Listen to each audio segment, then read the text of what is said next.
আমিন ছিল ছোট্ট একটি ছেলে।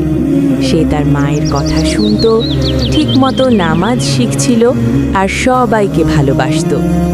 কিন্তু তার বন্ধু রিফাত সব সময় বলতো, নামাজ পড়ে কি হবে, দুষ্টুমি করলেই মজা। একদিন আমিন হুজুরের কাছে গেল। হুজুর গল্প করে বললেন, শেষ দিনের গল্প।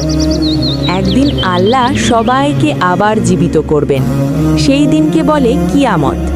সেদিন আল্লাহ দেখবেন কে ভালো কাজ করেছে, কে খারাপ কাজ করেছে। যে শিশুরা মিথ্যা বলে না, নামাজ শেখে, বাবা মায়ের কথা শোনে, আল্লাহ তাদের খুব ভালোবাসেন। তাদের জন্য জান্নাত আছে, যেখানে খেলনা, নদী আর মিষ্টি ফল থাকবে। আর যে মানুষ খারাপ কাজ করে, কাউকে কষ্ট দেয়, মিথ্যা বলে, তারা শাস্তি পাবে। তাই আমাদের ভালো হতে হবে। আমিনের সিদ্ধান্ত। আমিন মন দিয়ে শুনল। সে বলল, আমি আল্লাহকে খুশি করতে চাই। আমি মিথ্যা বলবো না, নামাজ শিখব আর কাউকে কষ্ট দেব না।